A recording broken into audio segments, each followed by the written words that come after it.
우리 22절까지 같이 한 목소리로 한번 합독하도록 하겠습니다. 교독해 볼까요? 제가 한 절, 우리 성도님들 한 절 교독하겠습니다. 그 사람들이 롯에게 이르되 이 외에 내게 속한 자가 또 있느냐? 내 사위나 자녀나 성중에 내게 속한 자들을 다 성 밖으로 이끌어내라.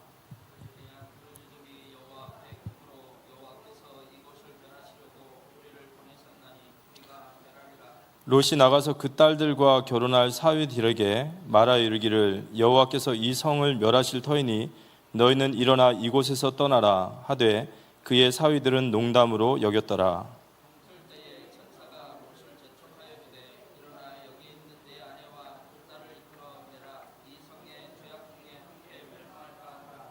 그러나 롯이 지체하매 그 사람들이 롯의 손과 그 아내의 손과 두 딸의 손을 잡아 인도하여 성 밖에 두니 여호와께서 그에게 자비를 더하심이었더라.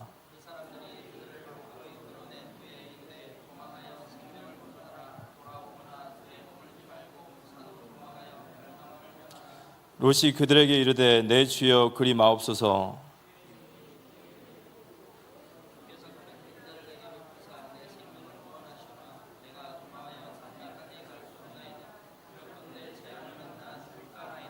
보소서 저 성읍은 도망하기에 가깝고 작기도 하오니 나를 그곳으로 도망하게 하소서. 이는 작은 성읍이 아니니까 내 생명이 보존되리이다.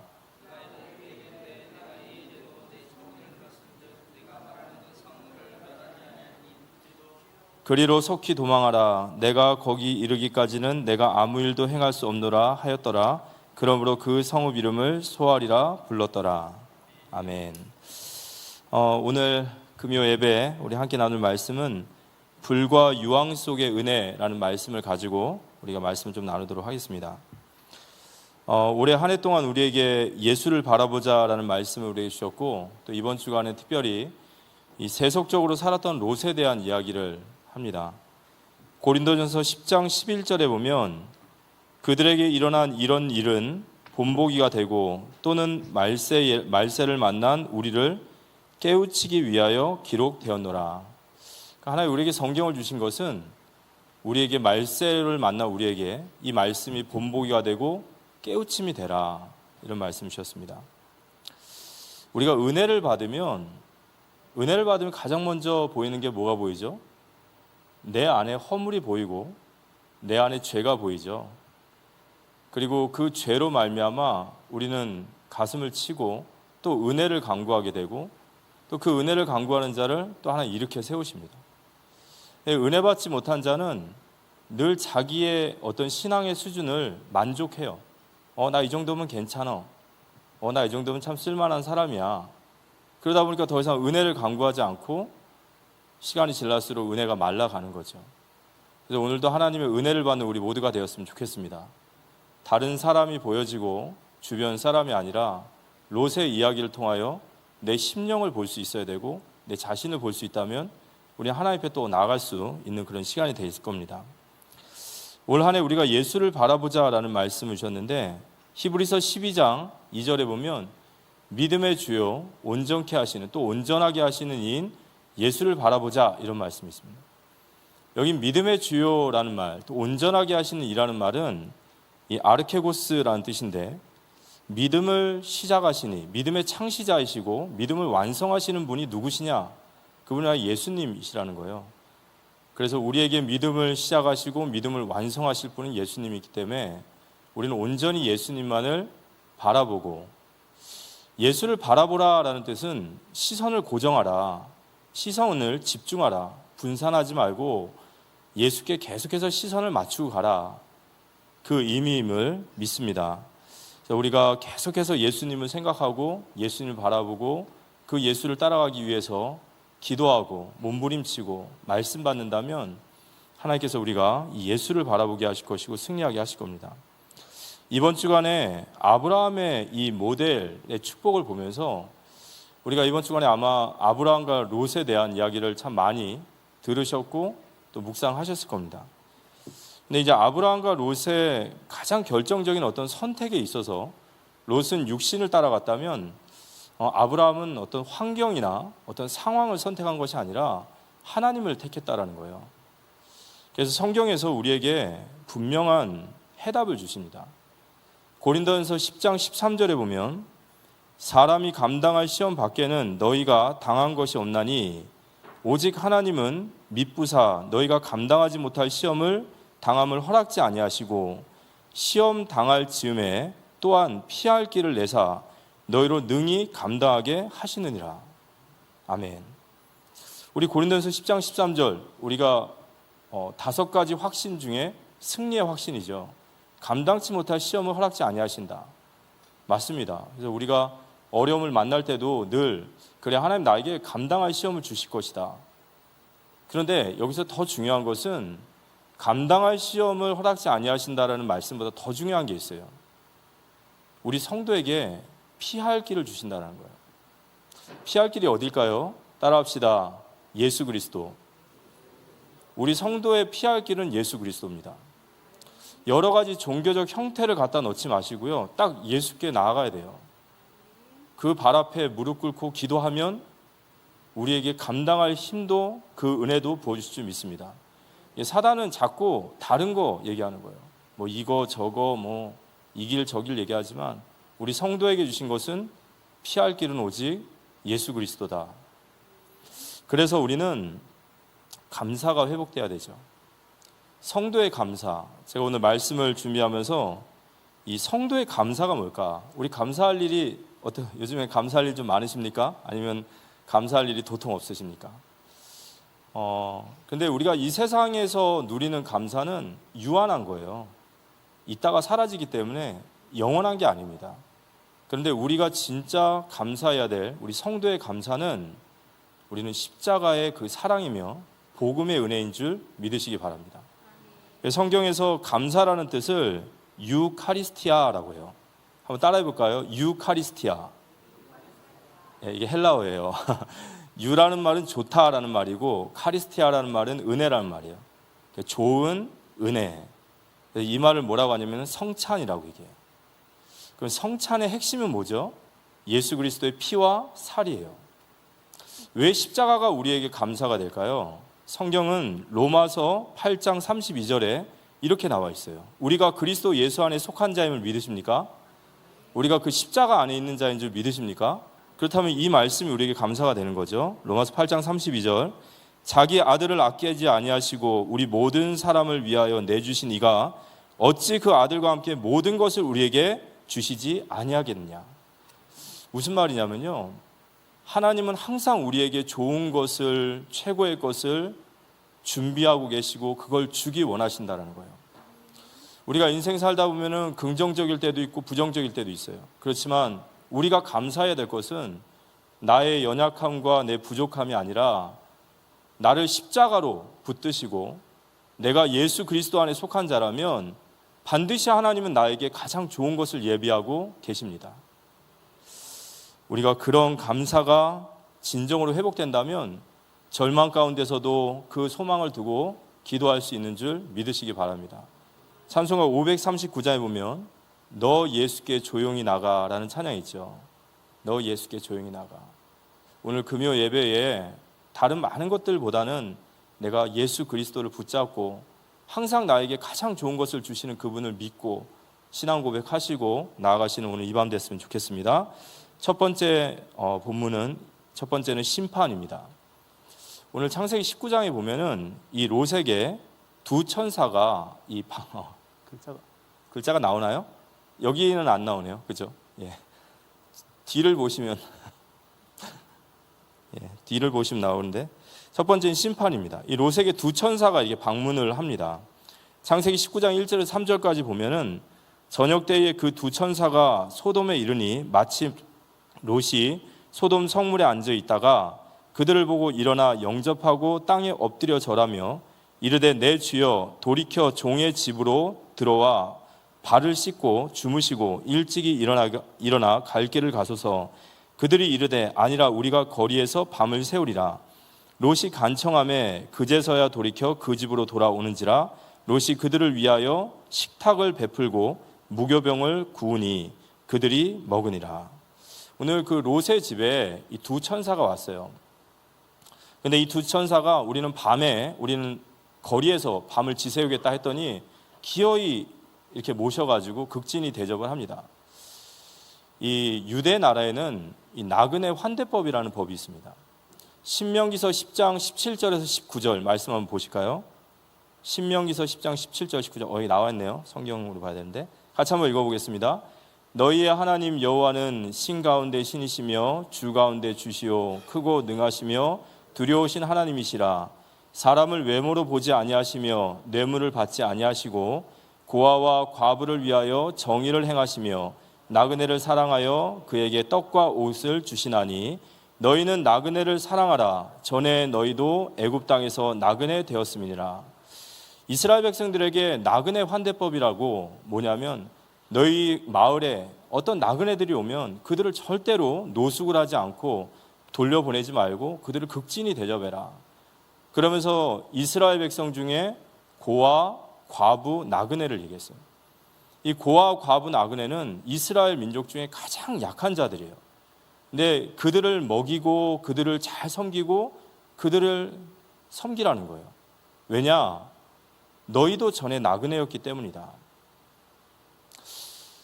하나님께서는 고아와 과부와 나그네 된 자들, 우리가 그들을 돕고 섬기는 것이 이 구속의 원리 속에 있어요. 왜냐하면 우리도 과거에는 아버지가 없어서 신랑이 없어서 그렇게 고아와 과부와 나그네로 살았지 않습니까? 우리 과거의 모습이거든요. 지금은 우리가 아버지가 생기고 우리의 신랑 대신 예수님이 생겨서 우리가 회복되어졌다면 교회는 마땅히 이 땅에 나그네 된 자, 과부된 자, 고아된 자들 그런 자들을 섬기고 세우고 그들을 구속해야 될 줄 믿으시기 바랍니다. 근데 하나님께서 이 일을 하는 자를 축복하세요. 아브라함도 나그네를 대접할 때 축복하셨고 롯도 그랬고요. 보아스도 그랬고요. 성경에 보면 그런 연약하고 약한 자들을 그들을 막 핍박하고 그들을 막 탕진하고 그들을 억압하는 자들은 하나님 진노하셔요. 그렇지만 그들을 긍휼히 여겨서 그 나그네 된 자들을 돕고 그들을 어떻게 해서든 불쌍히 여기고 세우고자 하는 자들은 하나님 축복하시는 줄 믿으시기 바랍니다. 많은 축복 받으셔서 이 땅에 나그네 된 자들을 많이 살리는 우리 교회가 됐으면 좋겠습니다. 두 번째는 소돔과 고모라입니다. 이 나그네 된 두 천사가 왔다는 소식을 듣고 19장 4절 5절 보면 그들이 눕기 전에 그 성 사람 곧 소돔 백성들이 노소를 막론하고 원군에서 다 모여 그 집을 에워싸고 롯을 부르고 그에게 이르되 오늘 밤에 내게 온 사람들이 어디 있느냐 이끌어내라 우리가 그들을 상관하리라. 우리 여기서 상관하리라는 것은 동성애를 얘기한다 얘기했어요. 어디서 소문을 들었는지 천사들이 왔다는 외지 사람이 왔다는 소리를 듣고 여기 기가 막혀요. 보면은 4절에 보면 백성들이 노소를 막론하고 노소 여기 소라는 말은 정말 이 테크나 그래서 정말 어린아이예요. 할아버지부터 어린아이들까지 백성이 그 자리에 원근에서 먼 곳에서 가까운 데서 다 모였다는 거예요. 왜 모였다고요? 그들과 상관하리라. 그러니까 소돔에 지금 얼마나 타락과 죄악상이 정말 만연되어 있는지 이런 모습들을 볼 수 있죠. 근데 여기에 대해서 롯이 이번 주일날 보셨던 말씀처럼 롯이 이런 얘기를 해요. 나에게는 이들을 건드리지 마라. 이들 내게 찾아온 손님들을 이들을 손대지 말고 내게는 남자를 알지 못한 내게 두 딸이 있으니까 내가 그들을 내주겠다. 이게 도대체 무슨 말도 아니고 이게 무슨 말이겠어요, 그죠? 근데 이걸 보면서 우리가 뭘 느껴야 되냐면 이 롯이 한 25년 동안 소돔 땅에 있으면서 완전히 소돔화된 거예요. 완전히 세속화된 거예요.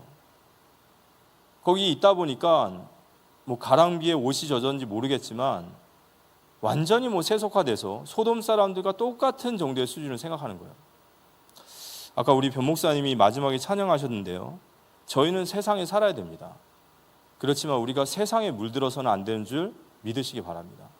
우리 가치관, 우리는 어디에다 가치를 두고 살고 우리는 어떤 것을 보고 우리는 무엇을 응답이라 생각하고 오늘 새벽에 윤성유 사님이 네 보물이 있는 곳에 내 마음이 있느니라고 했어요. 우리의 마음은 어디를 향하고 있고 우리는 어디에 가기가 빠르죠? 보물이 있는 곳에 내 발이 움직이는 게 맞는 것 같아요. 세상에 내 보물을 삼고 산다면 세상으로 가기가 빠를 것이고, 예배를 사모하고 주의 성전을 사모하고 교회를 사랑하고, 그 사람의 마음과 보물이 여기 있다라는 거겠죠. 세속화라는 것은 어쩌면 저희가 생각한 것보다 그렇게 대단하지 않은 걸 수도 있어요. 그리고 그들이 이 롯의 집의 문을 부수고 강제적으로 그들을 끌어내려고 할 때 이 천사들이 롯을 잡아당기고 그들의 눈을 다 어둡게 만들었습니다.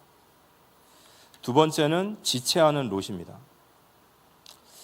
창세기 19장 12절에서 13절 우리 한번 읽어봐 주시겠습니까? 창세기 19장 12절에서 13절 한번 읽어봐 주시기 바랍니다. 시작.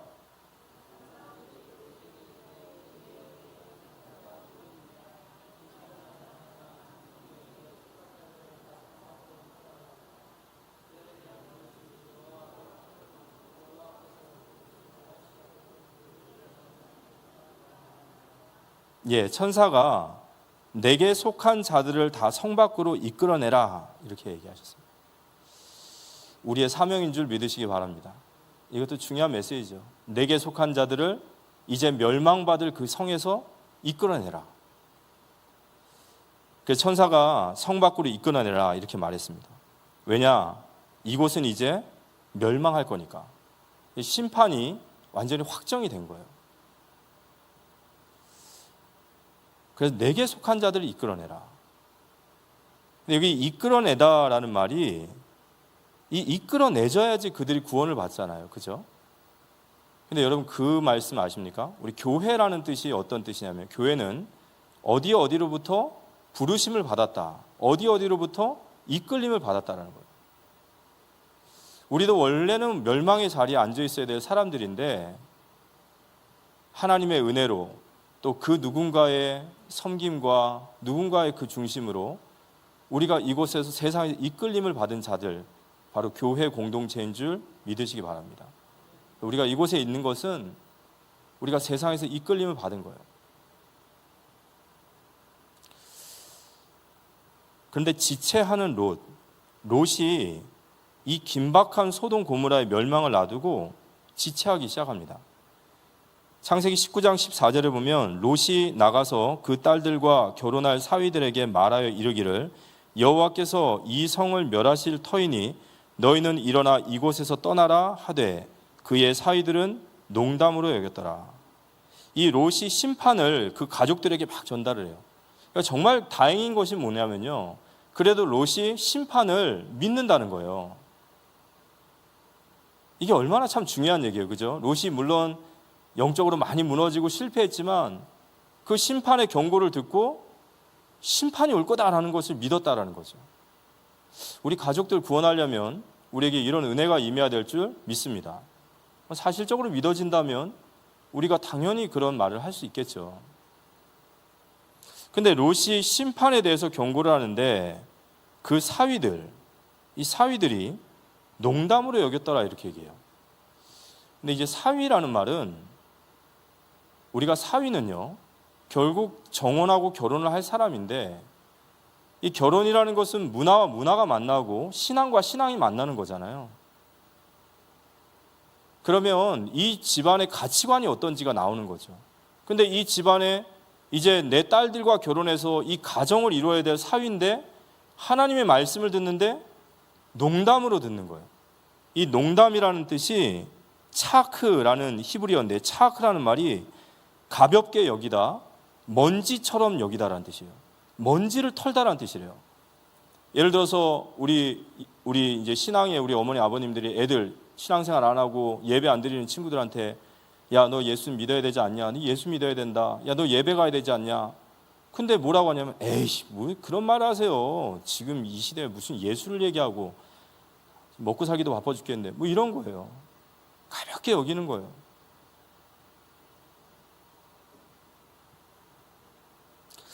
제가 이제 신앙생활 하다 보면은 이 신자도 은혜를 못 받으면요, 이 하나님의 말씀을 두려워하진 않아요.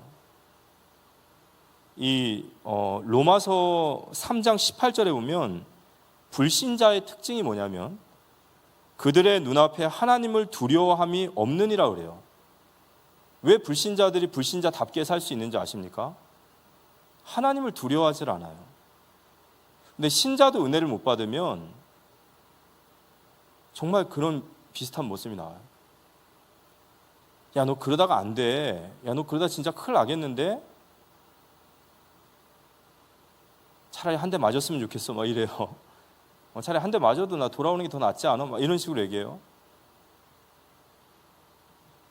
정말로 말씀을 전하는데도 너나 잘하세요 뭐 이러고요. 하나님을 두려워하지 않는 거. 근데 여기서 이제 구원받은 자와 구원받지 못한 자가 극명히 나눠집니다. 우리가 이 사람이 구원을 받았는지 저 사람이 구원받지 않았는지 우리가 어떻게 알 수 있을까요? 로마서 9장 11절 13절에 보면 야곱과 에서에 대한 얘기를 나누는데 구원이 하나님의 전적인 주권이고 예정이라는 얘기인데 이렇게 나와 있습니다. 그 자식들이 아직 나지도 아니하고 무슨 선이나 악을 행하지 아니한 때에 택하심을 따라 되는 하나님의 뜻이 행위로 말미암지 않고 오직 부르시는 이로 말미암아 서게 하려 하사 리브가에게 이르시되 큰 자가 어린 자를 섬기리라 하셨나니 기록된 바 내가 야곱은 사랑하고 에서는 미워하였더라 하심을 같으냐. 여기서 사랑하고 미워하였다는 것은 하나님이 택하셨다, 택하지 않으셨다. 그런데 이 사람이 하나님 택함을 받았는지 택함을 받지 않았는지 우리가 어떻게 알 수 있을까요? 근데 이게 야곱과 에서의 이야기에 잘 나와요. 우리가 택함 받은 자는 택함 받은 자도 이 땅에 살면서 실패한 모습으로 살 때도 있습니다. 정말 저게 신자야라고 할 만큼 바닥을 칠 수도 있어요. 또 반대로 택함 받지 않았는데도 불구하고 굉장히 좋은 모습으로 살 수도 있어요. 그런데 성경에는 그 두 사람 중에 과연 누가 택함을 받았냐라고 알 수 있는 것은 이 야곱과 에서의 이야기예요. 야곱이 장자의 명분을 하나님 주신다고 했으면 가만히 있으면 되잖아요. 그죠? 근데 야곱 체질이 이게 인본주의라 가만히 있지 못하고 자기 손으로 장자의 명분을 뺏어요. 근데 장자의 명분을 뺏는 방법이 뭐였죠? 형 에서에게 팥죽을, 배가 고플 때 팥죽을 딱 내밀면서 이래요. 형의 장자의 명분을 내게 주십시오. 야곱 기가 막힌 인본주의자예요. 근데 에서가 그 장자의 명분, 형 나에게 장자의 명분을 약속하라, 줄 건지 약속해라. 그랬더니 에서가 뭐라고 하죠? 내가 오늘 죽게 됐는데 무슨 장자의 명분이 내게 그렇게 중요하냐. 그래서 팥죽 한 그릇에 장자의 명분을 팔면서 성경은 에서가 장자의 명분을 가볍게 여겼더라라는 얘기가 나와요. 신자는 이 땅에 살면서 좀 실패하고 연약한 모습을 볼 수 있지만 그가 신자인 것은 뭐냐면 그의 마음속에 그래도 하나님을 찾고자 하고 나는 하나님 아니면 안 돼요. 나는 하나님께 어떻게 해서든 축복받아야 됩니다. 그 마음이 바로 구원받은 자의 마음인 줄 믿으시기 바랍니다. 우리 성도님들은 다 구원받은 하나님의 자녀인 줄 믿습니다. 그래서 우리가 세상에 실패하고 어려움 당하는 사람들 또는 정말 이단에 빠져 있는 사람들도 함부로 우리가 마치 이방인처럼 불신자처럼 대하지 말아야 됩니다. 그들 역시도 하나님 앞에 돌아올 수 있는 정말 택한 자라면 돌아올 수 있지 않겠습니까? 그런 마음을 가지고 대하는 것이 맞다고 믿습니다. 가로 세 번째는 동틀때입니다. 19장 15절에서 17절까지 말씀 보면 동틀때에 천사가 롯을 재촉하여 이르되 일어나 여기 있는 내 아내와 두 딸을 이끌어내라. 이 성의 죄악 중에 함께 멸할까 하노라. 그러나 롯이 지체하매 그 사람들이 롯의 손과 그 아내의 손과 두 딸의 손을 잡아 인도하여 성 밖에 두니 여호와께서 그에게 자비를 더하심이었더라. 그 사람들이 그들을 밖으로 이끌어낸 후에 이르되 도망하여 생명을 보전하라. 돌아보거나 들에 머물지 말고 산으로 도망하여 멸망함을 면하라. 여기 가만히 보면은 누가 더 급해 보여요? 천사가 급해 보입니까? 롯이 급해 보입니까? 천사가 지금 급해 보여요. 천사는 지금 진짜 급해요. 지금 조급해요. 왜냐? 이제 심판이 내려져야 될 땅인데 빨리 너희들이 이 땅에서 나와가지고 멸망을 멸해야 된다, 면해야 된다 하는데 롯이 여기서 지체를 해요. 여기서 빨리 나와야 된다라고 했거든요. 뒤돌아보지도 말고 머물지도 말고 산으로 도망해야 된다. 왜냐? 이 소돔 땅과 이 모든 들판이 다 멸망받을 거니까. 근데 롯은 지체를 하고 있어요. 18절에서 20절까지 보면 우리 같이 한번 읽어볼까요? 한번 읽어보겠습니다. 롯이 그들에게 이르되 내 주여 그리 마옵소서. 주의 종이 주께 은혜를 입었고 주께서 큰 인자를 내게 베푸사 내 생명을 구원하시오나 내가 도망하여 산에까지 갈 수 없나이다. 두렵건대 재앙을 만나 죽을까 하나이다. 보소서 저 성읍은 도망하기에 가깝고 작기도 하오니 나를 그곳으로 도망하게 하소서. 이는 작은 성읍이 아니니까 내 생명이 보존되리이다. 롯이 이렇게 얘기해요. 거기까지 가다가 두렵건대 죽을 것 같습니다. 근데 이게 핑계죠. 이 변명이에요. 이 소알이라는 성은 이 소돔 지역 안에 있어요. 가까운 곳이에요. 그러니까 롯이 지금 소돔을 떠나기를 지체하고 계속해서 닌기적 거리고 있는 거예요. 19장 23절을 보면 롯이 소알에 들어갈 때에 해가 돋았더라. 롯이요. 아까 19장 15절에 보면 동틀 때에 소돔에서 나와요. 이 동틀 때라는 말은 해가 뜰 때, 아침 일찍이에요. 근데 그가 멀지 않은 소알이라는 성, 얼마 되지 않은 소알이라는 성에 들어갈 때 해가 떴다. 정오가 된 거예요. 얼마나 닌기적 때리고 얼마나 거기를 떠나지 않으려고 몸부림을 치고 있냔 말이죠. 근데 참 이해가 안 가죠. 아니 심판이 멸할 그 소돔 땅을 왜 지체하고 있죠? 거기서? 왜 거기서 그렇게 닌기적 되고 있냔 말이죠. 심판 앞에서 지체하는 이유가 뭐냐 이거죠.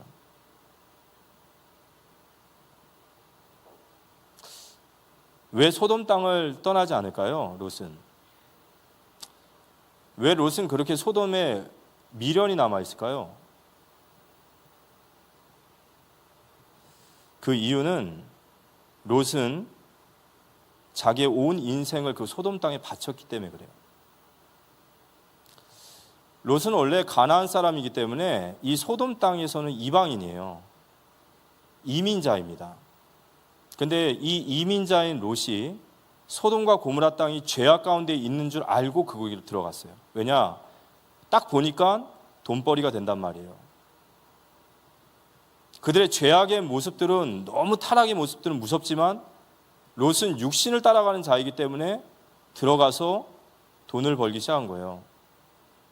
근데 한 25년 동안 롯이 그곳에서 얼마나 자신의 영혼을 온 힘을 다 바쳤는지 창세기 19장 1절에 보면 롯이 성문에 앉아 있는데 이 성문에 앉아 있을 수 있는 사람은 딱 두 사람밖에 없어요. 그 지역의 재판관과 또는 유력자. 그러니까 롯은 지금 소돔 고모라 땅에서 가장 돈 많은 유력자가 된 거예요. 25년이라는 시간을 온전히 이 소돔 고모라 땅에 자신의 영혼을 갈아 넣은 거예요. 그러니까 이 땅을 못 떠나는 거예요.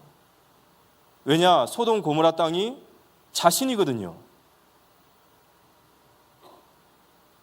왜 소알 땅에 머물죠? 계속해서 쫓아가면서도 마음속에 그런 거예요. 설마 내가 온 인생을 바친 이 땅이 설마 불과 유황에 간다고? 우리 성도가 이 땅에서 어떻게 살아야 되는지를 나타내는 줄 믿으시기 바랍니다. 우린 세상에 살아야 되고 세상의 사명을 감당해야 되지만 거기에 내 온 인생을 갈아 넣으시면 안 돼요. 예수님이 초림하셨죠. 그리고 이제 남은 예수님은 누구시죠? 재림하실 예수님이에요. 근데 우리가 재림 예수님을 심판주라고 얘기합니다. 초림 때 예수님은 우리에게 시험지를 주고 가셨어요. 자, 시험 풀어라. 그럼 재림 때 예수님은 어떤 분이시죠? 시험지를 채점하시는 분. 자, 공부를 잘한 사람은 채점을 기다릴까요? 안 기다릴까요? 기다리죠. 예수 그리스도의 오심을 기다리신 우리 모두가 되는 줄 믿습니다. 그런데요, 시험을 정말 개판으로 치르고 이 땅에 내 영혼을 다 갈아 넣으시면요, 주님 오시는 게 반갑질 않아요. 주님 하루만 좀 더. 그래서 우리가 이 땅에서 나그네와 같이 사십시오. 순례자와 같이 사시기 바랍니다. 우리가 시작이 있고 끝이 있어요. 우린 여기를 여정을 걸어가고 있는데 여행을 가는데 냉장고를 들고 70인치 TV를 가지고 또 뭐 있으실까요? 이런 거 다 짊어지고 이어지고 가실 겁니까? 그리스도인은 가볍게 살아야 됩니다. 맞습니까? 우리가 가볍게 살아야 이 땅에서 담대한 거예요. 우리가 이 땅에서 가볍게 살지 못하면 세상 권세를 가지고 있는 사단에게 잡혀요. 롯이 소돔 고모라 땅을 계속해서 미련을 두고 떠나지 못하는 것은 그가 그의 인생을 여기 바쳤기 때문입니다. 우리는 그리스도를 위해 인생 바친 우리 되었으면 좋겠습니다. 그런데 하나님께서 참 이쯤 되면은 하나님이 그 속을 모르세요? 저 같으면 예이노마 하고 한 대 그냥 주워 박을 텐데 그것까지도 허락하세요. 그래서 21절과 22절 19장 21절 22절 보면 그가 그에게 이르되 내가 이 일에도 내 소원을 들었은즉 내가 말하는 그 성읍을 멸하지 아니하리니 그리로 속히 도망하라. 내가 거기 이르기까지는 내가 아무 일도 행할 수 없노라 하였더라. 그러므로 그 성읍 이름을 소알이라 불렀더라. 참 저희가 무엇인데 너희가 그곳에 가기까지 내가 심판을 할 수가 없노라. 그걸 허락하셨어요. 근데 나중에 이제 성경 보시면요, 이제 불과 유황이 딱 내릴 때 롯이 어디에 있는 줄 아십니까? 소알 땅에 있는 것이 아니라 산에 기어 올라가 있어요. 왜냐 거기 있으면 이제 죽게 생겼거든. 근데 산에 올라갔는데 하나님이 그 롯에게 뭘 보여주시냐면 창세기 19장 22절 소돔과 고모라와 그 온 지역을 향하여 눈을 들어 연기가 옹기 가마의 연기같이 치솟음을 보았더라. 롯이 소돔과 고모라 땅에 미련이 있으니까 떠나질 못해요. 근데 인간이 어느 정도로 끈질기냐? 봐야 돼요. 그 소돔 고모라 땅이 옹기 가마와 같이 불과 유황에 다 타들어가는 모습을 그 눈으로 보게 하실 때 비로소 롯은 그 소돔에서 마음을 정리합니다. 마지막으로 세 번째, 불과 유황 속에서 은혜입니다. 천사가 산으로 올라가라 그럽니다. 산으로 올라가야 됩니다. 왜냐? 앞으로 이 성읍과 그 성읍의 모든 들판은 다 타서 그 백성들과 모든 성읍은 다 불과 유황불에 녹아 없어질 거예요. 산으로 올라가라. 그래서 멸망함을 면하라 했습니다. 그리고 하나님의 말씀대로 불과 유황의 심판이 시작되어집니다. 19장 23절에서 우리 28절까지 우리 같이 한번 읽어볼까요? 읽어보겠습니다. 롯이 소알에 들어갈 때에 해가 돋았더라. 여호와께서 하늘 곧 여호와께로부터 유황과 불을 소돔과 고모라에 비같이 내리사 그 성들과 온 들과 성에 거주하는 모든 백성과 땅에 난 것을 다 엎어 멸하셨더라. 롯의 아내는 뒤를 돌아보았으므로 소금 기둥이 되었더라. 아브라함이 그 아침에 일찍이 일어나 여호와 앞에 서 있던 곳에 이르러 소돔과 고모라와 그 온 지역을 향하여 눈을 들어 연기가 옹기 가마의 연기같이 치솟음을 보았더라. 하나님 말씀하신 대로 심판은 임하게 되어 있습니다. 우리가 참 하나님의 은혜를 받았으면 좋겠습니다. 노아가 그러나 노아는 하나님께 은혜를 입었더라. 저는 은혜는 복음 깨닫는 게 은혜라고 생각합니다. 복음이 뭘까요? 이 땅은 반드시 심판이 오고 그 심판의 재앙에서 건져낼 수 있는 유일한 길은 그리스도밖에 없습니다. 그래서 이게 은혜예요. 왜냐? 그거 외에는 영원한 것은 없습니다. 그래서 우리가 정말 먼 사람들까지는 아니어도 정말 내 가족 구원을 위해서 힘쓰시기 바랍니다. 우리가 할 수 있는 최선을 다해야겠죠. 그날에 불과 유황이 비같이 내리고 다 엎어 멸하셨더라라는 말이 있습니다. 근데 여기서 보면 롯의 아내가 뒤돌아보고 소금 기둥이 되었더라. 뒤를 돌아보고 소금 기둥이 됐다. 롯의 아내가 막 뛰어오다가 뒤를 쳐다봤는데 소금 기둥이 됐다. 롯은 안 쳐다봤을까요? 그 그리스 신화의 오르페우스라는 신화 아십니까? 자기의 여인이 죽어서 지옥에 가게 돼서 그를 건져내려 지옥에 내려갔는데 그가 하프를 잘 키는 사람이었대요. 하프를 켜가지고 지옥에서 자기 그 여자친구 애인을 건져서 오는데 조건이 이거였어요. 뒤를 돌아보지 마라. 뒤를 돌아보면 영원한 지옥에 갇힌다. 근데 이 오르페우스가 한참 오다가 의심이 들어서 뒤를 탁 봤는데 보자마자 그 여인이 지옥으로 탁 끌려가는 안타까운 신화가 있는데 마치 그거 같죠. 근데 성경에서 말하는 것은 롯의 아내가 뒤를 돌아보았다는 것은 이 뒤를 보는 것은 그 사람의 가치관을 얘기해요. 거기에 미련을 두지 말라는 뜻이에요. 그런데 우리가 이 성경을 자세히 보면 롯에게 하나님 약속을 하세요. 네가 소알 땅에 들어오기까지 나는 불과 유황비를 내리지 않을 것이다. 그런데 불과 유황비가 내렸다라는 것은 롯이 어디 들어갔다는 소리예요? 소알 땅에 들어간 거예요. 근데 소알에 들어갔는데 지금 롯의 아내는 길가에서 불과 유황을 만나요. 그럼 무슨 말이죠? 롯의 아내는 소돔과 고모라를 못 떠나요. 왜 못 떠났을까요? 똑같겠죠. 롯과 같이 그곳에서 이민자로 가서 거기서 자신의 인생을 들였던 그곳에 나올 수가 없는 거예요. 근데 오늘 저희가 이 말씀 속에서 가장 중요한 메시지를 제가 전달한다면 불과 유황 속에서의 은혜라는 오늘 이 주제를 들여 같이 말씀 나누는 것은 우리가 이 일을 보면서 한 가지 의아해해야 될 것이 있어요. 뭘 의아해해야 되냐면요. 롯과 롯의 아내 중에 누가 더 나은 사람인가요? 이 얘기죠. 둘 중에 누가 더 나은 사람 같아요? 누가 더 나은 사람일까요? 제가 봤을 때는 이 모든 일에 가장 맞아 죽어야 될 사람은 롯이에요. 롯은 진짜 여기서 맞아야 돼요. 제가 봤을 땐 다 비슷하지만 롯이나 롯의 아내나 누가 더 나은 사람 없다라는 거예요. 그러면 왜 롯은 구원을 받았을까요? 우리가 이 소돔 고모라 땅에서 구원을 받은 것을 우리가 구원의 모티브로 봤을 때 정말로 이것이 구원받은 그 자리일 수도 있단 말이에요. 그렇다면 왜 롯은 여기서 구원을 받았을까요?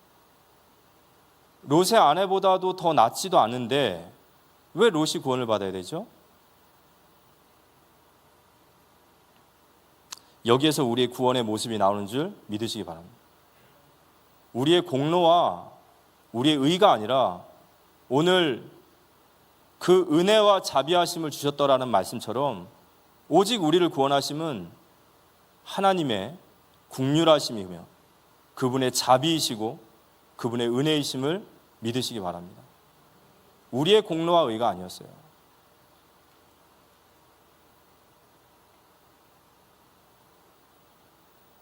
창세기 19장 29절에 보면 하나님이 그 지역의 성을 멸하실 때 곧 롯이 거주하던 성을 엎으실 때에 하나님이 아브라함을 생각하사 롯을 그 엎으시는 중에서 내보내셨더라.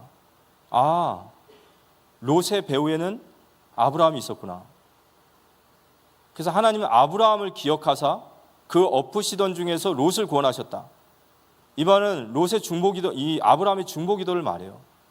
아브라함이 소돔 땅을 두고 기도할 때 누굴 생각하고 기도했을까요? 롯이었습니다. 의인 10명을 얘기한 것은 그래도 롯에게 속한 자가 10명은 되지 않겠냐 이런 뜻이겠죠. 근데 또 하나의 의미가 있어요. 아브라함을 기억하사라는 말은 아브라함 때문에라는 뜻이에요.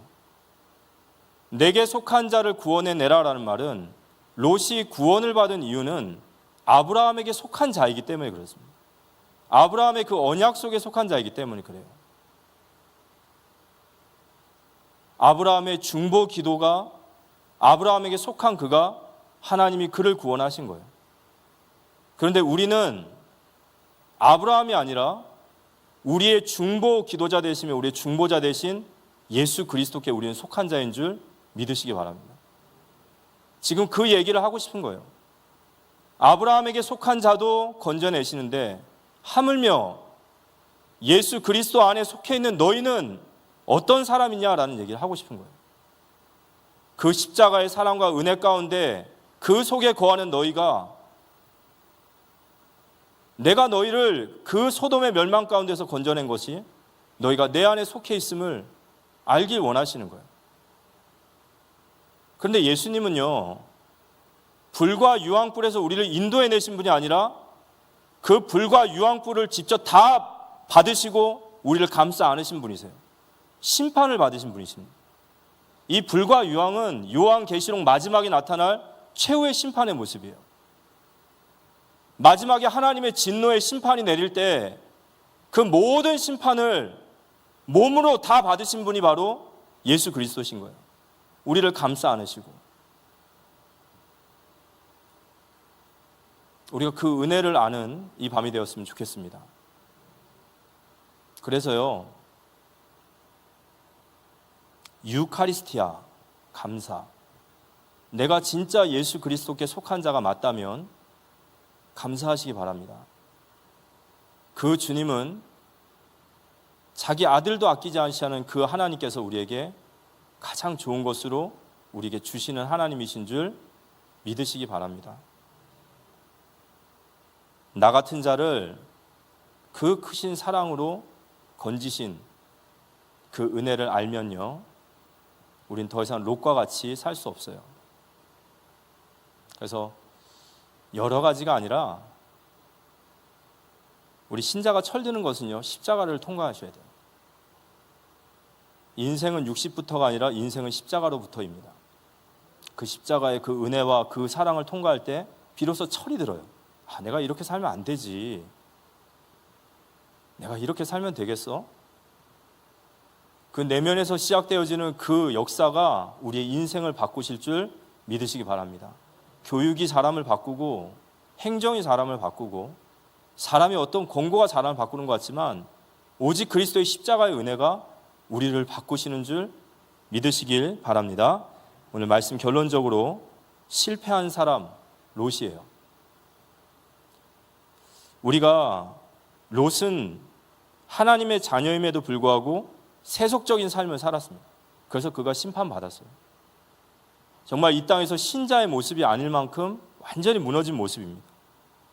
그러나 우리는 이러한 실패한 인생인 롯이지만 우리는 이 속에서도 우리는 복음을 발견해야 됩니다. 어떻게 보면 이게 실패한 현장이 아닐 수 있어요. 하나님은 소돔과 고모라 땅을 멸하시면서까지 롯을 건져내시기 원하시는 줄 믿습니다. 그를 변화시키기 원하시는 거겠죠. 불과 유황 속에서 건져내신 은혜예요. 롯이 그런 은혜를 받은 사람이에요. 창세기 19장을 보면서 소돔 고모라가 죄악 가운데 불과 유황으로 심판받았다만 볼 것이 아니라 그 속에서 나를 봐야 됩니다. 내가 롯이에요. 내가 그 속에서 건짐받으셨어요. 그 불과 유황의 심판을 주님이 다 받으시고 나를 건져내심을 믿으시기 바랍니다. 그래서 복음이어서 감사한 거예요. 우리가 어떤 실패의 자리에 있을지라도 내가 롯과 같이 실패한 인생일 수도 있고요, 내가 롯과 같이 타락한 인생일 수도 있어요. 하지만 우리가 복음이 감사한 것은 로마서 5장 8절에 주님이 우리를 모르고 부르신 것이 아니기 때문인 줄 믿습니다. 그리고 우리를 아세요. 우리가 아직 죄인 되었을 때. 그래서 오늘 결론적으로 이 불과 유황에서 은혜로 건지신 그 하나님, 우리가 이제 뭘 해야 될까요? 내가 롯과 같이 실패의 자리에 있다면, 그리고 내가 그러한 타락하는 현장 속에 있다면 다른 거 하지 마시고요, 그 하나님의 은혜와 자비 앞에 엎드리시기 바랍니다. 그거면 돼요. 오늘 창세기 19장 16절에 보면 그러나 롯이 지체함에 그 사람들이 롯의 손과 그 아내의 손과 두 딸의 손을 잡아 인도하여 성 밖에 두니 여호와께서 그에게 자비를 더하심이었더라. 주님은 우리를 불쌍히 보세요. 우리를 구원하신 주님의 동기는 우리를 불쌍히 보신단 말이에요. 긍휼히 여기셔요. 그리고 우리에게 자비를 베푸십니다. 하나님의 백성이 신명기서 30장 마지막으로 한번 볼까요? 신명기서 30장 1절에서 제가 1절에서 4절까지 한번 읽어드릴게요. 신명기서 30장 1절에서 4절입니다. 내가 내게 진술한 모든 복과 저주가 내게 임함으로 내가 내 하나님 여호와로부터 쫓겨간 모든 나라 가운데서 이 일이 마음에 기억나거든. 지금 쫓겨간 나라? 하나님 약속하셨죠. 너희가 계명을 지키지 않고 우상 숭배하면 너희는 먼 나라로 끌려갈 것이다. 이스라엘 백성들이 지금 먼 나라로 끌려갔어요. 자신들의 죄악 때문에. 그런데 그곳에서 이 일이 마음에 기억하거든. 2절 너와 내 자손이 내 하나님 여호와께로 돌아와. 이런 말이 있어요. 너희가 먼 땅에 포로지에서 또는 노예 자리에서 너희들의 죄악 가운데 그곳에 있다가 하나님의 말씀이 생각이 나서 내가 하나님을 버리고 하나님의 사랑을 잊어버리고 내가 세속적으로 살다가 내가 이렇게 망했구나. 내가 그게 생각나거든. 여호와께로 돌아오라는 거예요. 돌아오면 내가 너를 회복시키리라 말씀하셨습니다. 우리가 하나님의 은혜와 그의 자비에 엎드린다면 하나님은 절대로 그 기도를 외면하지 않으십니다. 그리고 반드시 그 기도에 응답하시고 그를 다시 일으켜 세우실 것을 믿습니다. 그게 바로 유카리스티아예요. 우리는 100번 넘어져도 101번 일어나게 돼요. 그래서 우리가 주님 앞에 설 때는 반드시 일어나서 주님을 뵈게 될 줄 믿습니다. 이 이후에도 하나님은 롯을 인도하셨을 거예요. 롯과 같이 어려움 가운데 또는 실패 가운데 또는 이러한 많은 세속적인 있더라도 하나님 말씀의 은혜를 받고 주님 앞에 돌아설 수 있는 이 밤이 되었으면 좋겠고요. 그리고 주신 강단의 말씀이 이번 주 우리에게 성취되어지는 우리 모두가 되시기를 살아계신 예수님의 이름으로 기도합니다.